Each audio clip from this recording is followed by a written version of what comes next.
예, 기본이론 강의할 때도 그 말씀드리는 것처럼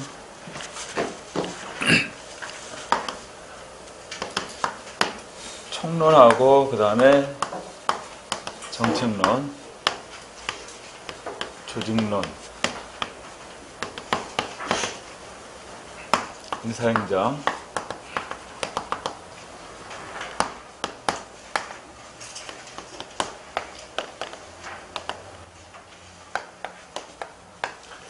이렇게 7개 파트로 이렇게 구분해 보면 전체 출제 비중 가운데 총론 파트가 보통 한 3문항 전후로 출제가 됩니다. 총론 파트가. 그 다음에 정책론 파트는 4문항 전후로. 그래서 총론보다 약간 비중이 더 높아요. 정책론 파트가. 그 다음에 조직론도 한 4문항 전후고, 인사행정은 3문항, 재무행정 3문항, 설리는 1문항, 지방행정 2문항. 이 정도 비중으로 해서 전체 출제가 됩니다. 그 출제 비중으로 볼 때. 그러니까 보시다시피 여기서부터 시작해서 전체 단원에 있어 골고루 공부를 해야 돼요. 여기 끝날 때까지. 한 단원도 소홀히 할 수 없단 말이야. 그리고 이제 기본이론 강의 시간에 보통 이제 활리론 파트는 시간이 부족해서 이제 거의 설명을 못 하잖아요. 근데 문제 풀면서 내용을 좀 파악해 두시기 바랍니다. 자, 그러면 교재를 꺼내는데, 이 교재의 문제를 한 번만 풀 게 아니기 때문에, 무슨 말이냐면, 이거 한 번만 풀 게 아니고, 그 문제를 여러분들이 미리 풀어보고 난 다음에 나하고 이제 수업 시간에 문제를 풀어볼 거 아닙니까? 그럼 틀린 게 나오겠죠. 그럼 틀린 문제들은 체크를 해놓는 거예요. 그리고 나중에 이 틀린 문제들만 다시 한번 풀어보는 겁니다. 오케이? 나중에. 한 번 끝나는 게 아니라 문제풀이도 한 2번 정도는 여러분들이 반복해서 틀린 문제들을 다시 한번 확인해 보는 게 필요하기 때문에 연습장에다 문제를 풀어보세요. 이 책에다 문제를 체크해서 풀어보지 말고. 연습장에다가. 그리고 그 문제가 지금 양이 많아요. 문제가. 그래서 이 문제를 전체 다 풀기는 좀 한계가 있기 때문에 중요한 거 중심으로 문제를 푸는데, 그래도 이제 많은 문제를 가급적이면 많이 풀려고 노력을 하겠지만 생략되는 문제들은 여러분 직접 풀어보시기 바랍니다. 생략되는 부분. 아마 여러분들이 혼자 풀어봐도 될 정도 문제들은 넘어가고 이렇게 할 테니까. 근데 아마 많은 문제들을 풀게 될 거예요. 자, 1번 보겠습니다. 자, 여기 행정의 본질이 이렇게 나왔는데, 자, 1번에서 다음 가운데 행정의 개념으로 올바르지 않은 것은, 이런 문제거든요. 1번, 넓은 의미의 행정은 협동적인 인간 노력의 형태로서 정부 조직을 포함한 대규모 조직에서 보편적으로 나타나는 것이다. 그 말은 뭐냐면, 일반 행정기관에서 이루어지는 행정만이 아니라 기업에서, 대기업에서 이루어지는 행정, 이런 것까지 모두 포함한 개념으로서 넓은 의미의 행정, 이렇게 표현하는 것이죠. 두 번째는 최근의 행정 개념에는 공공문제 해결을 위해서 정부의 공사 조직들 간의 연결 네트워크, 즉 거버넌스를 강조하는 경향이 있다. 맞죠? 네. 보통 이제 1980년대 이후에는 바로 이와 같은 거버넌스 개념이 강조됩니다. 이것을 뭐라고 하냐면 행정의 정치화, 이렇게도 표현하는 거예요. 이 표현은. 3번. 좁은 의미의 행정은 행정부 조직이 행하는 공공목적 달성을 위한 재반 노력을 의미하고 있다. 행정부 조직이 행하는 공공목적 달성을 위한 재반 노력이다. 이것을 거버먼트라고 표현합니다. 거버먼트. 그러니까 행정기관이 중심이 돼서 정책을 결정하고 집행하는 이런 활동을 얘기하는 것이죠. 그죠? 그래서 이걸 거버먼트라고 표현하는 것이고. 4번, 행정은 정치 과정과는 분리된 정부 활동으로 공공서비스의 생산, 공급, 분배에 관련된 모든 활동을 의미하고 있다. 이렇게 표현하는데, 행정에는 정치 활동과 경영에서 나타나는 관리, 이 두 가지가 같이 포함되어 있죠. 여러분들, 이 행정학을 구성하는 가장 중요한 구성 부분으로 이 부분이거든요. 정책론, 조직론, 인사행정, 재무행정. 이게 이제 행정학을 구성하는 가장 그 중심되는 부분들인데, 정책론 파트는 정책 결정에 관한 것이기 때문에 이것은 정치와 연관되는 거예요. 요 내용은. 정책 결정을 통해서 가치 배분이 이루어지는 거. 보통 정치를 가치 배분이라고 표현했잖아. 이게 가치 배분하고 연관되는 겁니다. 경영은 뭐라고 표현했어요? 경영은 관리, 이렇게 얘기했잖아. 어? 정치는 가치 배분에 관한 거고 경영은 관리 이렇게 얘기했단 말이야. 자 보세요. 조직 관리, 인력 관리, 그다음 재무 관리 이렇게 표현할 수 있는 내용입니다. 각각. 오케이? 조직 관리, 인력 관리, 재무 관리. 그래서 이 부분은 바로 경영과 연관되는 개념이에요. 이 부분은, 응? 그다음 이 부분은 정치와 연관되는 거죠. 그러니까 행정에는 이렇게 정치와 경영 이 두 가지 특성을 동시에 포함하고 있다. 이렇게 이해할 수 있는 거죠. 여기서 정치와 경영 두 가지를. 그래서 4번에 나와 있는 행정은 정치과정과 분리된 정보활동으로 공공서비스 생산, 공급, 분배에 관련된 모든 활동을 의미하고 있다. 자, 4번 틀렸습니다. 5번. 행정과 경영은 비교적 유사한 활동이라고 할 수 있지만 그 목적하는 바가 다르다. 행정은 공익이고 경영은 사익. 이렇게 비교할 수 있으니까. 자, 1번은 그래서 여기서 올바르지 않은 것 그런다면 4번이 틀렸어요. 4번이. 잠깐만요. 요거 꺼도 되겠죠? 춥습니까? 안 춥죠?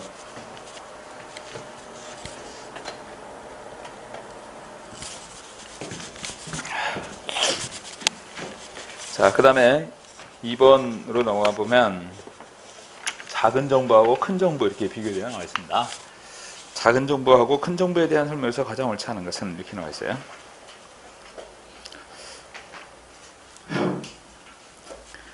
일반적으로 비교를 해보면 여기서 지금 얘기하고 있는 작은 정부의 특징하고 그 다음에 이제 큰 정부의 특징 이렇게 각각 비교하고 있는데 19세기 근대 입법국가 시대 이때는 작은 정부 큰 정부 이때는 작은 정부였어요. 자 20세기 들어오면 현대 행정국가로 접어들죠. 이 현대 행정국가에서는 이때는 큰 정부의 특징입니다. 그 다음에 1980년대 들어오면 이제 정부 실패에 의해 등장하는 신행정국가가 전개돼요. 자, 이 신행정국가 하에서는 다시 작고 효율적인 정부 이렇게 표현했죠. 각각. 그래서 여기서 이제 큰 정부가 나타나고 여기는 작은 정부 이렇게 표현한다는 거예요.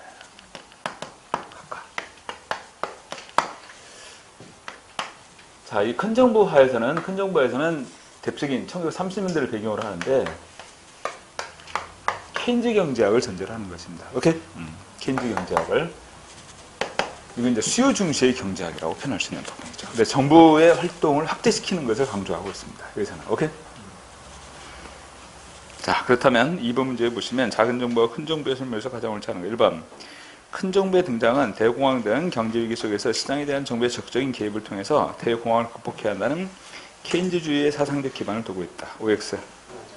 맞습니다. 2번. 시장 실패에 대한 대응으로 나타난 큰 정부는 규제를 완화하고 사회보장, 의료보험 등 사회정책을 펼침으로써 정부의 적극적인 역할을 강조했고 이러한 이유로 정부의 크기가 커졌다. 여러분들 시장 실패에 대한 대응으로 이게 등장을 했죠. 정부 규제가 강화된다, 약화된다. 강화되어죠. 규제 완화가 아니라 규제 강화예요. 그래서 규제를 강화하고 사회보장이나 의료보험 같은 사회보장정책 또는 사회복지정책 이런 부분들이 확대됩니다.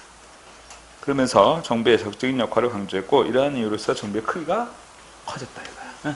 그래서 계속 이때부터 시작해서 계속 행정부의 역할 기능이 계속 확대되면서 큰 정부가 계속 진행되는 겁니다. 그리고 결국에는 1970년대 오면 이제 정부 실패가 나타나는 것이다. 이렇게 보시는 거죠. 자, 3번에서 경제 대공황 극복을 위해서 등장했던 뉴딜 정책과 함께 2차 세계대전 등 전쟁은 큰 정부가 탄생하는 데 결정적인 영향을 미쳤던 것이다. 4번. 작은 정부를 주장하는 하이에크. 자, 하이에크 동그라미 주세요. 하이에크. 작은 정부를 주장하는 하이에크는 케인즈의 주장을 반박하면서 정부의 시장 개입은 단기적인 경기 부양에는 효과적일 수는 있어도 장기적으로는 시장의 효율성을 심각하게 훼손한다고 주장하고 있다. 여러분들 그 기본서에 보면 기획론 파트 있죠. 근데 기획론 파트는 정책 다 설명하고 나서 이제 그 뒤에 이제 기획론 파트가 나오는데 내가 기획은 설명 안 해요. 왜냐면 시험하고 별로 관계가 없으니까. 근데 그 파트에, 기획론 파트에 보면 뭐가 나왔냐면 이 하이에크가 나옵니다. 하이에크가 쓴 유명한 책이 있어요. 노예로의 길, 이런 책이 있어요. 노예로의 길. 그러니까 국가의 기획이 국민을 노예로 전락시킨다는 거예요. 국가의 기획이. 그렇다면 하이에크는 국가의 기획을 찬성했다, 반대했다? 반대하는 인물이에요. 오케이? 국가 기획을 반대하는 인물이 바로 이 하이에크야. 그래서 하이에크는 대표적인 자유주의자입니다. 이 사람이 대표적인 자유주의자인데, 그 하이에크가 주장하는 그 자유주의 사상이 이때 1950년대 등장하거든요. 하이에크가 주장하는 이 자유주의 사상이 뒤에 1980년대 신자유주의 전개되죠. 1980년대 신자유주의가 전개되잖아. 여기에 영향을 미치게 돼요. 직접적으로. 오케이? 그래서 1980년대 신자유주의에 영향을 미쳤던 게 바로 하이에크의 사상이다. 이렇게 표현할 수 있습니다. 오케이? 이게. 그래서 4번의 지문에 다시 한번 보면, 작은 정부를 주장했던 하이에크는 케인즈의 주장을 반박하면서 정부의 시장 개입은 단기적인 경기 부양에는 효과적일 수는 있어도 장기적으로는 시장의 효율성을 심각하게 훼손한다고 주장하면서 정부의 시장 개입을 인정하지 않았다는 얘기예요. 오케이? 그러면 시장의 자유를 강조하는 자유주의를 강조했던 것이 바로 하이에크.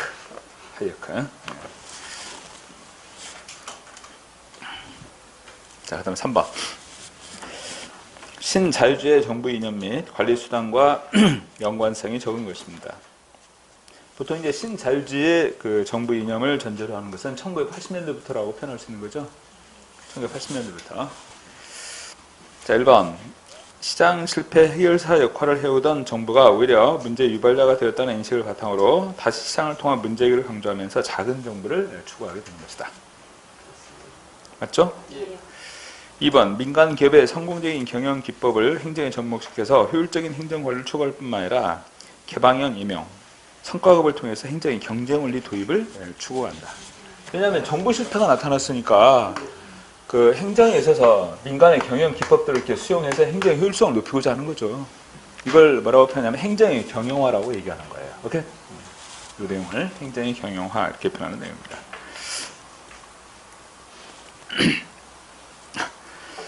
3번. 케인즈 경제에 기반을 둔 수요 중시의 거시 경제정책을 강조하기 때문에 공급 측면의 경제정책에 대해서는 반대 입장을 견지한다.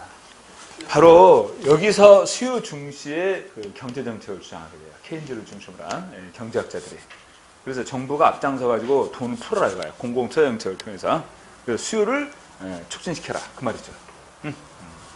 이게 케인즈가 주장하는 수요 중시의 그러한 경제정책인데, 이때는 바로 큰 정부의 특징이라고 표현할 수 있는 거죠. 그죠? 이때는.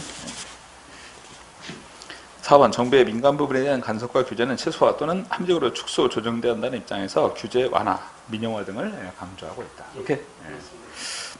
자, 3번에서는 그래서 3번이 틀렸습니다. 3번이. 여러분, 이 내용들을 보면요, 나오는 그 포인트 가운데 하나가 바로 케인즈 경제학이 어디서 강조됐는가.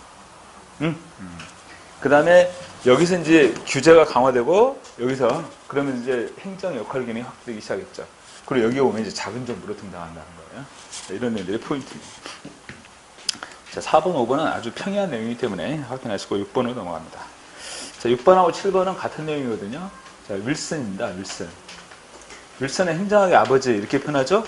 행정학의 아버지예요. 그래서 초창기 행정학이 성립되는 데서 아주 큰 영향을 줬던 인물이 바로 이 윌슨의 행정연구라는 논문인데, 자, 정책의 이원론, 이론론. 정책적 이원론이죠. 윌슨의 행정연구에서 주장되는 바는. 자, 윌슨의 6번 보시면 윌슨의 행정연구의 설명으로서 옳지 않은 것은 1번. 정부 개혁을 통해서 특정 지역과 계층 중심의 관료 파벌을 해체하고자 했다. 2번. 행정과 경영의 유사성을 강조했다. 3번. 정처행정을 분리하고자 했다. 4번. 효율적인 정부 운영에 관심을 두었다. 아까 이렇게 표현했어요.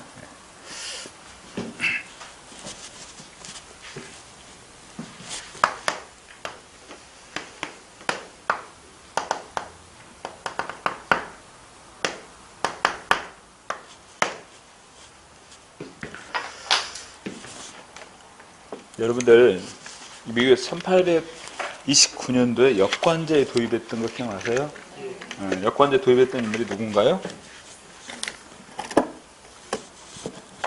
역관제 도입했던 인물이 누구예요? 잭슨이죠. 잭슨에 의해서 역관제가 이제 도입됩니다. 제가 수업 시간에 이런 얘기 했었어요. 이 잭슨에 의해서 역관제가 도입되는데, 잭슨은 서부 개척민들의 전폭적인 지지를 받아서 대통령으로 선출이 됩니다. 그쵸? 잭슨이 본인이 대통령이 되고 나서 자기를 지지해줬던 이 서부 출신들을 대거 공직에 이렇게 진출시켰다는 거죠. 그 전까지만 해도 동부 귀족 출신들에 의해서 이 관료 수직이 다 독점화되어 있었어요. 동부 귀족 출신들에 의해서.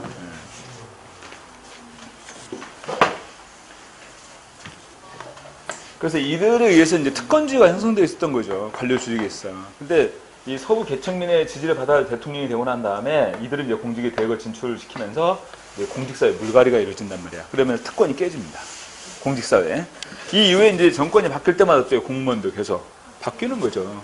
자, 그걸 설명했습니다. 1번은 정부 개혁을 통해서 특정 지역 및 계층 중심의 관료 파벌을 해체하고자 했다. 이 주장은요, 잭슨의 역관제 도입과 관련된 내용이에요. 이렇게 이 내용은 잭슨의 역관제의 도입과 관련되는 내용이 바로 1번 내용이다. 그리고 윌슨의 행정연구에서는요, 행정과 경영의 유사성을 강조했다는 얘기예요. 그죠? 그 다음에 정치와 행정을 분리하고자 했고, 정책력 이원론, 그 다음에 효율적인 정부 운영에 관심을 뒀던 거죠. 그래서 이때 이제 그 정책력 이원론이 전개되면서 과학적 관리론도 여기에 영향을 줬다. 이렇게 볼 수 있는 거지. 그죠? 그래서 6번에서는 거리가 있는 것은 1번입니다. 1번이에요. 자, 7번에 윌슨의 행정연구의 설명에서 옳지 않은 것은 1번 19세기 말이야 미국 정부의 규모가 그 이전과 비교도 안 될 정도로 규모가 커져요. 19세기 말에는 이게 행정국가가 되면서 그러면서 행정의 수요가 급증한 상황에서 행정학 연구의 중요성을 역설하게 됐다. 윌슨이. 두 번째, 19세기 말에 미국 내 정경 유착과 보수 중심의 타락한 정당 정치로 인해서 이 뭐에 대한 문제를 지적하는 거예요?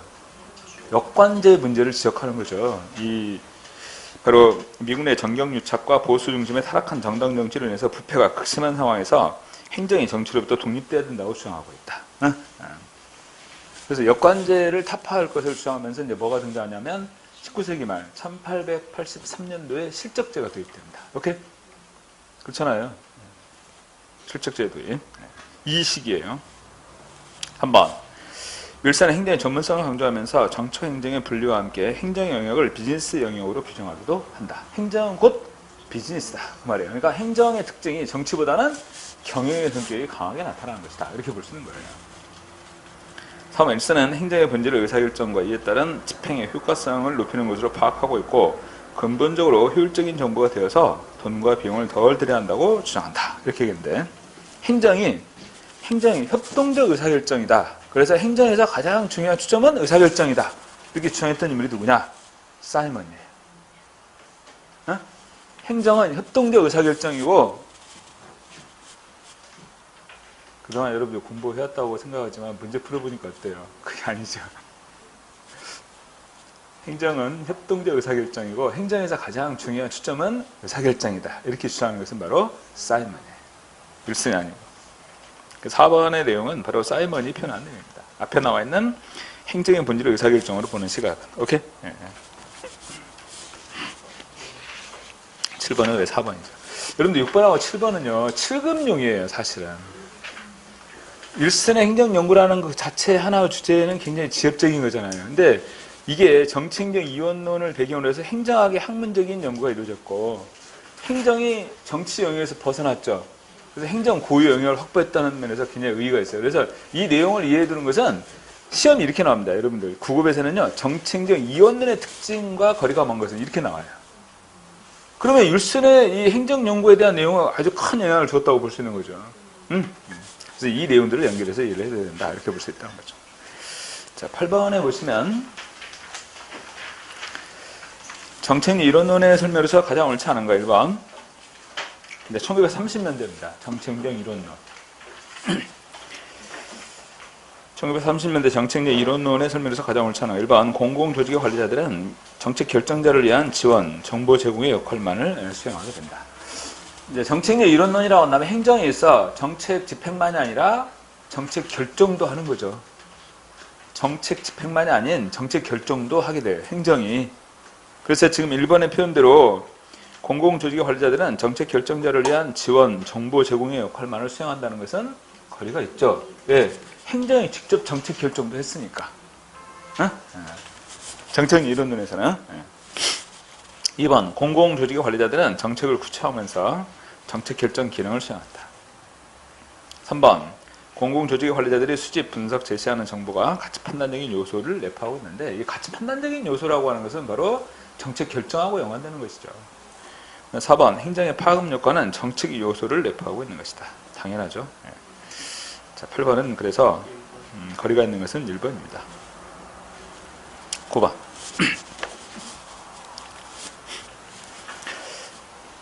정치와 행정에 대한 다음 보기의 설명으로서 옳게 연결된 것은 이렇게 나왔는데 자, 박스에서 보니까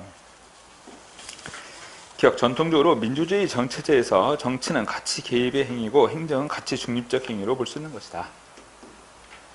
정치는 가치 개입적 행위다라는 것은 정치 영역에서 정책 결정이 이루어졌다는 거예요. 특히 이제 의회에서 전통적으로 민주주의 정체제, 이 말은 19세기의 근대 입법 국가를 얘기하는 것이거든요. 그래서 이때는 정치는 가치 개입적 행위로서 정책 결정을 의미하는 것이고 행정은 이게 결정된 정책을 집행하는 거예요. 오케이?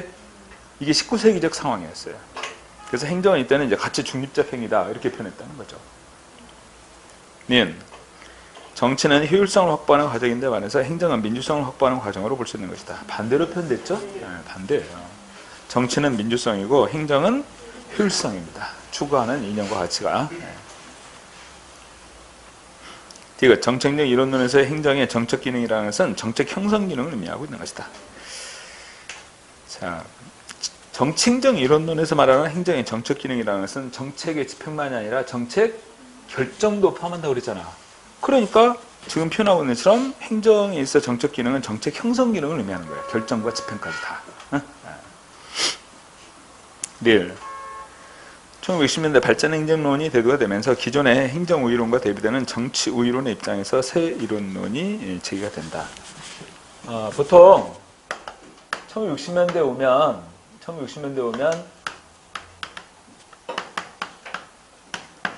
발전기능설이 나타납니다. 이것은 이제 후진국에서 주로 나타나는 거죠. 이 발전기능설은 행정에 있어 국가 발전을 위한 적적 역할을 강조하고 있다. 여기서는 행정에 있어 국가 발전을 위한 적적 역할을 강조하고 있는 것이 바로 발전기능설의 입장이죠. 이 발전행정론을 전제로 하고 있는 거예요. 그 다음에 1970년대로 들어오게 되면 정책화 기능설이 등장합니다. 이 정책화 기능설은 미국에서 등장하는 거 아닙니까? 그죠? 미국에서 등장하는 거예요. 정책화 기능설. 감기 걸렸지? 이게 미국에서 전개되는 건데 여기서는 행정이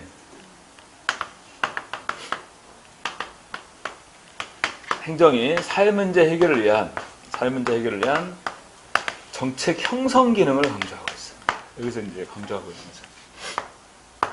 행정에 있어 사회문제 해결을 위한 정책 형성 기능을 강조하고 있는 것이 바로 정책화 기능사 이렇게 표현할 수 있다는 거예요. 그래서 이 두 가지가 새 정책적 이론론의 시각이에요. 이 두 가지가. 여러분들 이게 발전행정 이론이잖아. 이건 뭐야? 신행정론이고 이게 발전행정론이고 이것은 신행정론이에요. 아셨어요? 두 가지. 그래서 여러분들 여기서는 행정이 국가 발전에 적극적인 역할을 했으니까 행정우위의 입장이죠. 행정이 주도하고 행정우위의 입장에서 이루어지는 거잖아. 여기서는. 그래서 리을은 틀린 거예요. 국어 문제에서 1960년대 발전행정론이 대두되면서 기존의 행정우위론과 대비되는 정치우위론의 입장에서 새 이론론이 제기됐다. 틀렸잖아. 응? 그다음에 사이먼 등 행태주의 학자들은 행정의 정책 결정 기능을 인정한다는 점에서 기존의 이론론과 구분되는 것이다.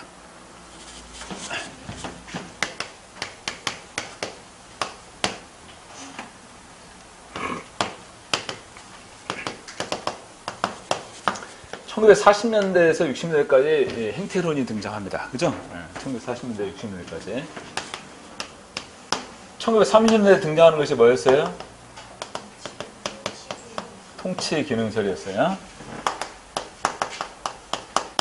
19세기 말 등장하는 것은 행정관리설이었고. 자, 행정관리설은 정치행정 이원론이었습니다. 여기서는 통치기능설은 정치행정 이론론이었어요. 행태론은 새 정치행정 이원론. 그러니까 이 행태론의 입장에서 행정의 특징은 정치보다 어디에 가까워? 여기 경영에 가깝다는 거야. 행태론의 입장에서는. 그죠?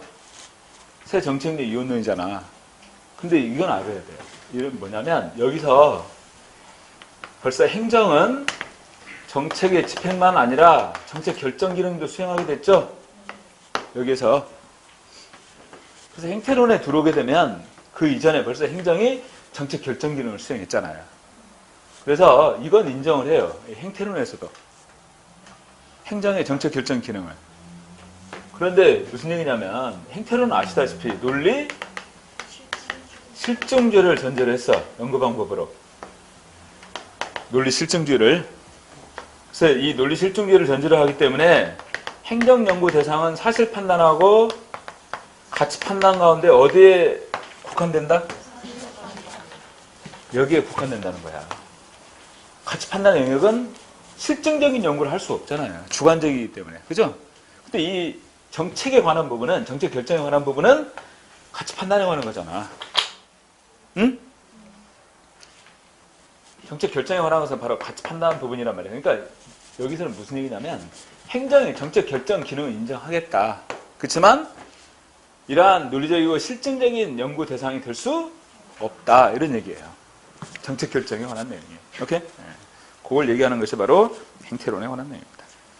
그래서 9번 문제에서 미음에 보면 사이먼 등 행태주의 학자들은 행정의 정책 결정 기능을 인정한다는 점에서 기존의 이원론과 구분된다는 거예요. 여기서는 행정에서 정책 결정 자체를 부정했잖아요. 여기서는. 그렇죠? 그렇지만 여기 이원론에서는 행정에서 정책 결정을 인정하겠다는 거야. 그렇지만 연구 대상은 될 수 없다라는 관점이에요. 여기서는. 오케이? 그런 차이점이 있다는 거예요. 자, 그렇다면 9번 문제에서는 정답이 기억, 디귿, 미음 이렇게 되는 거예요. 응? 니은은 반대 내용이잖아. 니은은 행정우위론의 입장을 표현하는 것이고. 자, 이렇게 비교해서 이해될 수 있습니다.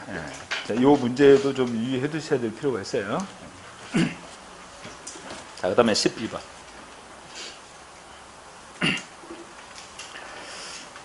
행정과 경영의 공통점, 그 다음에 차이에 대한 설명수가 가장 잘못된 것은 행정, 경영의 유사점과 차이점 이렇게 표현하는데 1번 행정은 정책 성격을 갖는 반면에 경영은 정치로부터 분리되어 있어서 정책 성격을 갖지 않는 것이 일반적이다. 행정에서는. 그 다음에 두 번째, 경영은 시장 실패 가능성 등의 이유로 엄격한 법적 규제를 받는 반면에 공익을 추구하는 행정은 법적 규제로부터 자유롭다. 행정은 법적 규제를 전제로 하죠. 근데 경영은 이렇게 행정만큼 법적 규제를 받지 않습니다. 시장에서 자유롭게 그 경영 활동이 이루어지게 되는 거니까. 자, 행정 활동은 반드시 법적 근거를 토대로 한다. OX. 행정 활동은 반드시 법적 근거를 토대로 하고 있다. 틀려요. 왜 틀리냐? 행정 지도 있죠. 뭐라고 그랬어요? 비권력적 사실행. 이렇게 얘기했어요. 그러니까 행정 지도 활동 같은 경우는 법적 근거를 요하지 않습니다. 그래서 그죠? 그러나 거의 대부분의 행정 활동은 법적 근거를 전제로 하지만 반드시 그런 건 아니에요. 사회과학에서 특히 행정학 같은 이런 사회과학에서는 반드시 이런 표현은 거의 대부분 틀려요. 응? 거의 예외가 있습니다. 거의 모든 부분에서. 인간이 살아가는 그 사회 내에서 이루어지는 거기 때문에 예외가 있을 수밖에 없죠. 그렇죠? 자, 그래서 12번에서는 2번이 반대로 표현된 거고 3번 행정과 경영 모두 관료제적 성격을 갖는 대규모 조직이라는 점에서 유사성을 갖고 있다.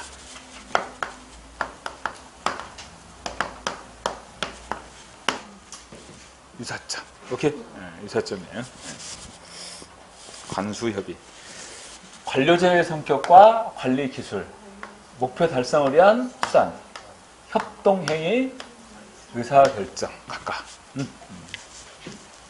그다음 4번 경영은 자유로운 시장 진입 가능성으로 경쟁에 노출되는 반면에 행정은 공공서비스를 제공하는 과정에서 경쟁자가 존재하지 않는 것이 일반적이다. 자, 독점성이 강한 것은 행정이다, 경영이다? 독점성이 강한 것은 행정입니다. 어? 독점성이 강한 것은. 평등성이 적용되는 것은 행정이죠. 행정은 모든 국민에 똑같이 서비스를 제공해야 될 거 아니야. 근데 기업의 경우에서는 거기에 대한 차별이 심하잖아요. 자, 12번은 2번이 틀렸어요. 자, 14번으로 넘어옵니다. 정부 역할에 대한 입장을 바르게 설명한 것으로만 모두 고른 거. 자, 기억. 진보주의 정보관에 따르면 정부에 대한 불신이 강하고 정부 실패를 우려하고 있다. 자유주의는 진보주의, 보수주의. 자유주의는 보수주의가 자유주의라고 그랬어. 그치? 보수주의가 자유주의예요. 그래서 진보주의하고 비교되는데 정부에 대한 불신이 강하고 정부 실패를 우려하는 것은 보수주의는 자유주의 시각이지. 그죠? 정부에 대한 불신이 강하고 정부 실패를 우려하는 것은 바로 보수주의인 자유주의 입장이에요. 그리고 시장에 대한 정부의 개입이나 간섭을 부정하는 것이 바로 이 자유주의잖아. 보수주의고. 근데 진보주의는 웬걸 시장에 문제가 발생한다면 정부가 적극적으로 개입해서 그런 문제를 해결하고 시장하라 이렇게 주장하는 것이 바로 진보주의 관점이란 말이야. 그래서 기억의 내용에서 정부에 대한 불신이 강하고 정부 실패를 우려한다 이렇게 표현한다면 그것은 보수주의 입장이에요. 닌 공공선택론 입장은 정부를 공공재의 생산자로 규정하고 대규모 관료제에 의한 행정의 효율성을 높이는 것이 중요하다고 본다. 자, 이게요 여러 번 나와요. 이 지문이, 니은의 지문이. 자, 공공선택론은 뭐 설명하는 이론이다? 공공선택론은 뭐 설명하는 이론이야? 정부 실패 설명하는 이론이야. 그치? 공공선택론은 정부 실패 설명하는 이론이잖아요. 그죠? 그러면 이렇게 대규모 관료제는 곧 뭘 초래해? 정부 실패를 야기하는 원인이라고 봐야지. 그래서 이걸 부정하는 거예요. 비판하고 지적하고. 오케이? 그러니까 지금 여기 표현하는 것처럼 대규모 관료제에 의한 행정의 효율성을 높이는 것이 중요하다고 본다. 잘못된 거란 말이야. 이 문제를 지적한단 말이죠. 그러면서 오스트롬은 민주행정 패러다임 주장하죠. 오스트롬의 민주행정 패러다임 주장하면서 이렇게 얘기하잖아. 대규모 관료제 조직보다는 여기 집권화된 권한 이런 부분들을 여기 일선 관료들에게 권한을 넘겨줘라. 분권화시켜라. 이런 식으로 한단 말이야. 그리고 또 각각의 관할권을 중첩시켜서 이렇게 중첩시켜서 경쟁을 유도한다 할지 또는 한 조직 내에서 여러 서비스를 제공할 수 있도록 그 다조직 장치를 만들어서 서비스를 제공한다 할지 이런 것도 강조하고 있단 말이에요. 그래서 니은에 나와 있는 대규모 관료제에 의한 행정의 효율성을 높이는 것이 중요하다고 본다는 표현은 틀렸어요. 이 부분은 이 니은 표현 유의해야 됩니다. 자, 그 다음에 디귿 보면 보수주의 정부는 자유방임적 자본주의를 옹호하고 있다. 맞나요? 자유방임적 자본주의를 옹호한다. 그러니까 자유방임을 주장하는 거죠. 정부의 시장의 개입과 간섭을 부정한단 말이야. 릴. 신공공서비스는 입장에 따른다면 정부 역할은 시민들로 하여금 공유된 가치를 창출하고 충족시킬 수 있도록 봉사하는 데 있다. 이렇게 본다는 거예요. 그러니까 정부 역할은 봉사예요. 신공공관리론 입장은 정부 역할이 방향잡기였다라고 한다면 신공공서비스로는 봉사다. 그 다음 미음. 행정국가 시대는 최대의 봉사가 최선의 정부로 받아들여진다. 맞죠? 근데 입법국가 시대는 그럼 뭐야? 입법국가 시대는 최소의 정부가 최선의 정부다. 최소의 정부가 최선의 정부다. 근데 지금 행정국가 시대는 최대의 봉사가 최선의 정부다. 그래서 여기서부터 이제 복지국가를 또 지향하게 돼요. 아셨어요? 그렇잖아. 큰 정부이면서 복지국가가 제한되는 것이 1930년대부터란 말이야.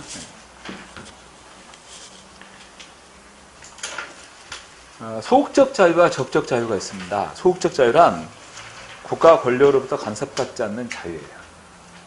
소극적 자유는 국가 권력으로부터 간섭받지 않는 자유. 적적 자유는 국가 권력에 의한 자유예요. 그러면 보수주의 입장은 소극적 자유, 적적 자유. 보수주의는 소극적 자유를 주장합니다. 응? 보수주의는 소극적 자유를 강조하고 있다. 내가 수업 시간에 이렇게 기억하라고 했어. 이렇게. 보수주의는 소극적 자유예요. 오케이? 그래서 보소주의야. 응? 자, 14번에서는 디귿, 리을, 미음 이런 내용들이 맞는 표현들이죠. 응? 15번. 정보관에 대한 일반적 설명으로서 옳은 것은 이렇게 나왔는데 1번. 보수주의자들은 기본적으로 자유시장을 불신하지만 정부를 신뢰하고 있는 것이다. 보수주의는 자유주의라고 그랬잖아. 그렇기 때문에 기본적으로 자유시장을 인정해요. 신뢰하죠. 그리고 정부를 불신하는 거예요. 이것은 진보주의 시각의 입장입니다. 진보주의 시각에서는 기본적으로 자유시장을 불신하고 정부를 신뢰한다. 이렇게 보는 거죠. 두 번째, 진보주의는 조세제도를 통해서 정부의 소득 재분배 정책을 선호하고 있다. 그러니까 빈부격차가 야기되고 이런 상황에서 정부가 개입해서 소득 재분배 정책을 펴는 거, 이건 진보주의에서 주장하는 거죠.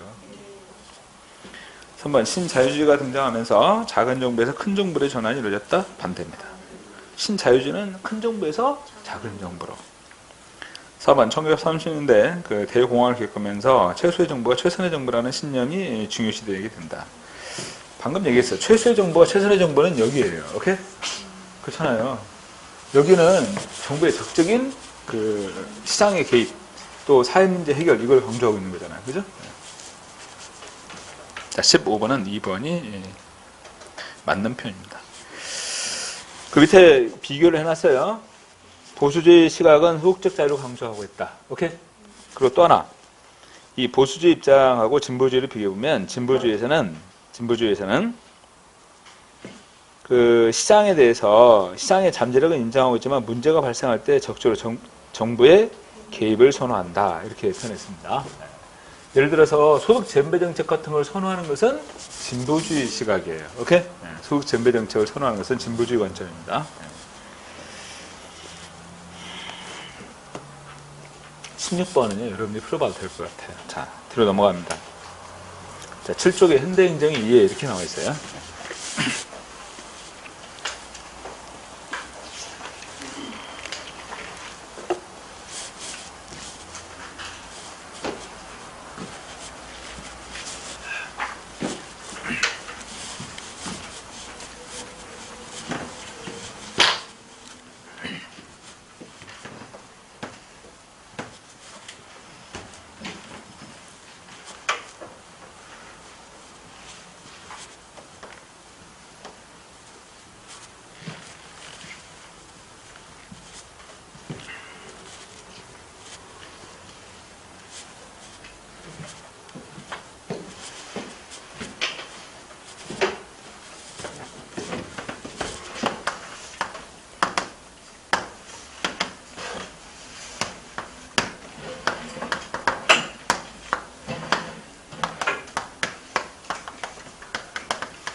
지금 여기 현대행정이 이렇게 표현하고 있는 부분은 요 흐름이죠.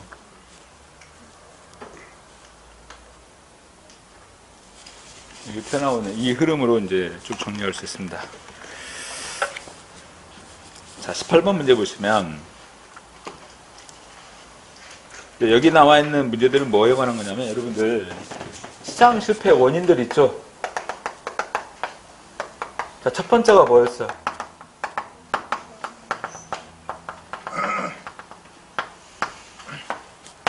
시장에 공공재가 존재한다는 거 아니야. 그죠? 시장에 공공재가 존재한다. 이게 그 시장 실패의 원인에 관한 거예요. 그래서 이 공공 서비스의 유형에 대해 쭉 설명을 하는데 그 7쪽의 18문 문제에서 밑에 박스 한번 보세요. 제가 서비스 유형에 대해서 나와 있죠? 비경합성, 경합성, 비배제성, 배제성 이렇게 각각 구분했습니다. 근데요, 19번 문제 보세요.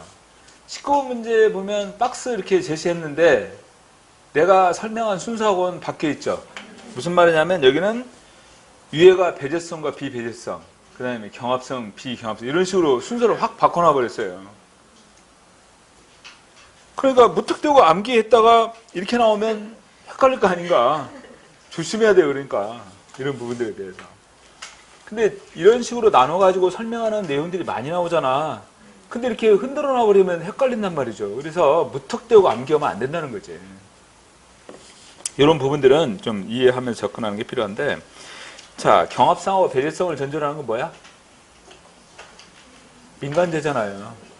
사적제.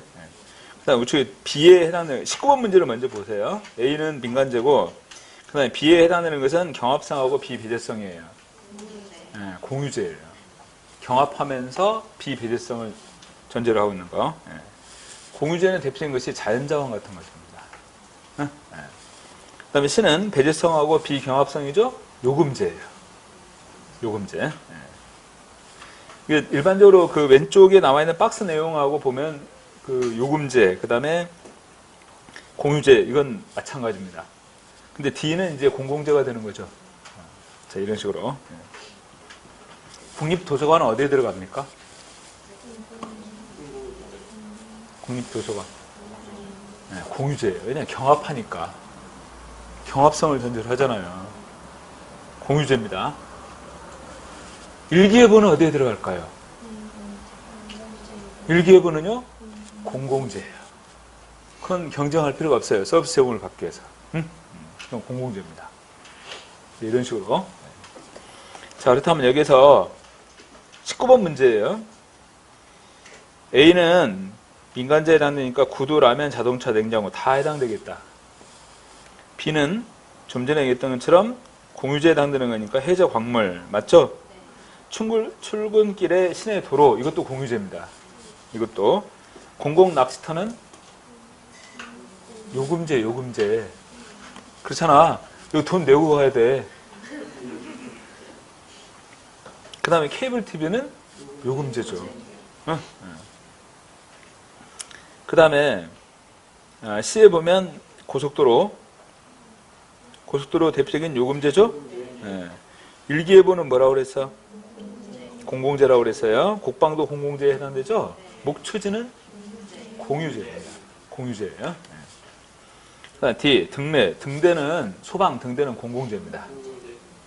소방, 등대, 국방, 치안, 외교, 소방, 등대 전부 다 공공재에 속하는 것들이에요. 좀 전에 얘기했어요. 일기예보도 공공재라고 그랬습니다. 그 다음에 상하수도는 요금제죠. 그 다음에 무료 TV 방송은 공공재적 특성입니다. 그 다음에 외교, 공공재죠. 그래서 이 19번에서 옳게 연결된 것은 1번의 내용이 됩니다. 1번 내용이.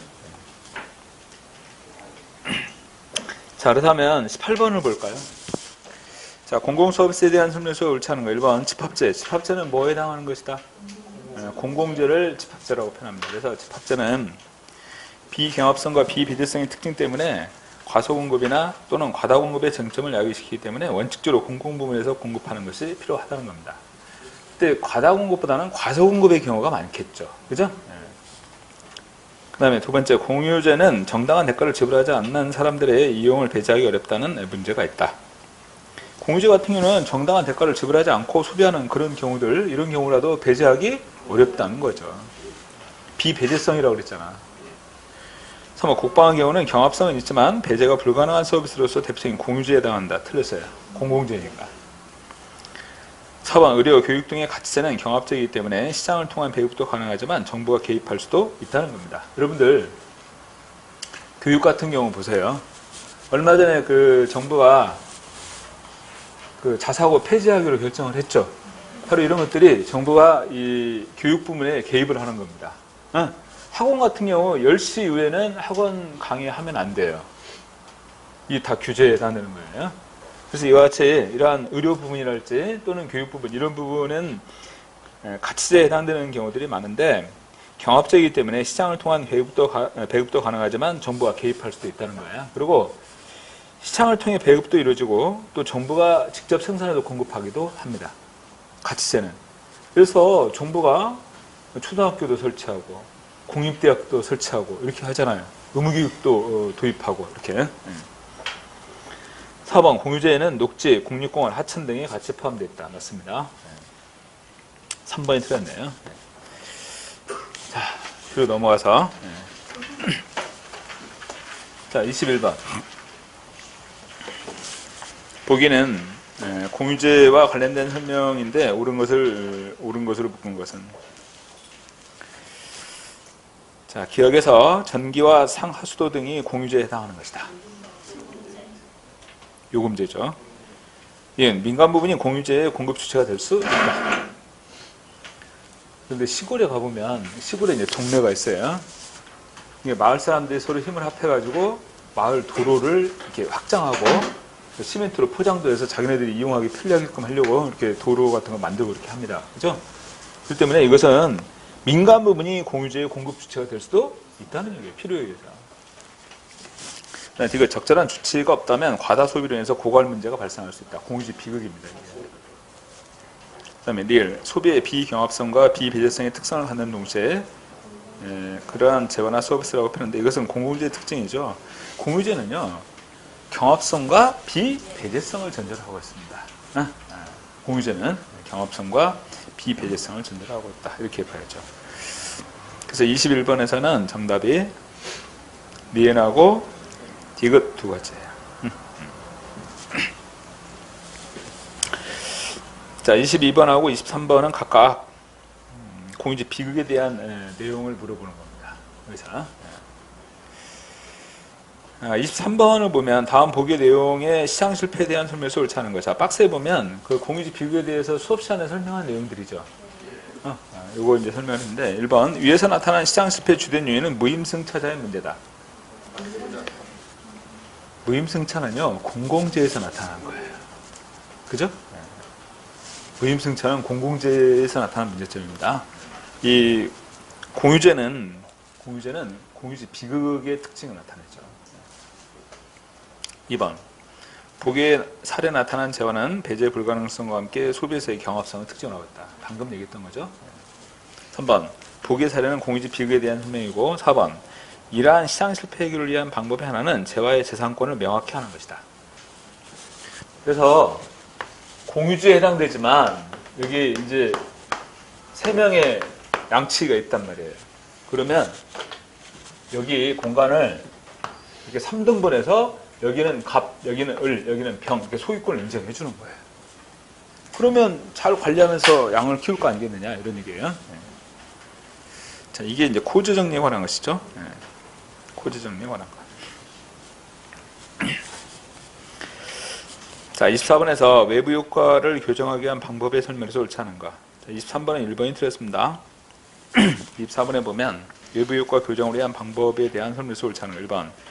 교정적인 조세, 다시 말해 피구세 같은 것은 사회 전체적인 최적의 생산 수준에 발생하는 외부 효과의 양에 해당되는 만큼의 조세를 모든 생산물에 대해서 부과하는 방법을 얘기하고 있는 것이다. 그러면 예를 들어서 환경오염에 따른 문제들도 여기서 시정할 수가 있게 돼요. 여기 지금 표현하고 있는 것처럼 사회 전체적인 최적의 생산 수준에서 발생하는 외부 효과의 양에 해당되는 만큼의 조세를 부과하는 거니까. 이렇게 그래서 많은 생산이 이루어져가지고 환경오염을 많이 유발한다. 그러면 그만큼 세금 부담도 더 커지게 되는 거예요. 기업들에 있어. 두 번째, 외부 효과를 유발하는 기업에게 보조금을 지급해서 사회적으로 최적의 생산량을 생산하도록 유도한다. 그러니까 외부 경제하고 외부 불경제의 문제가 나타난다고 그랬죠. 그러니까 외부 경제 효과를 가져오는 그런 기업의 경우는 보조금을 줘서 자꾸 더 유도하고 장려하는 게 필요한 거죠. 한번 코즈는 소유권을 명확하게 확립하는 것이 부정적 외부 효과를 줄이는 방법이라고 주장했고, 이게 이제 코즈 정리에 관한 것이라고 그랬어요. 4번, 직접적 규제의 활용 사례로는 일정한 양의 오염 허가서 또는 배출권을 보유하고 있는 경제 주체만 오염 물질을 배출할 수 있게 허용하는 방식을 의미하고 있다. 오염 허가사랄지 또는 배출권을 보유하고 있는 경제 주체에게만 오염 물질을 배출하게 허용한다. 이건 시장 유인의 방식입니다. 명령 지시적 방식이 아니라. 그럼 명령 지시적 방식은 어떤 거냐? 말 그대로 명령을 하거나 또는 지시를 하거나 아니면 규칙을 제시하거나 기준을 정하는 거예요. 오케이? 환경오염 기준을 딱 설정해 놓고 그 기준을 오버하면 벌금을 뭐 강력하게 부과한다를 처벌한다를 이런 식으로 하는 거예요. 명령, 지시, 규칙, 기준 이런 것들을 제시하는 것은 명령, 지시적 규제로서의 직접적 규제에 관한 것들이에요. 근데 지금 여기 표현하고 있는 뭐 일정한 양의 오염 허가서 혹은 배출권을 보유하고 있는 경제 주체만 오염 물질을 배출하게 허용한다. 이렇게 보는 것은 시장 유인의 방식으로서 간접적인 방식입니다. 이런 경우에 있어는. 잠깐 쉬었다가 25번 문제부터 풀겠습니다. 25번 문제.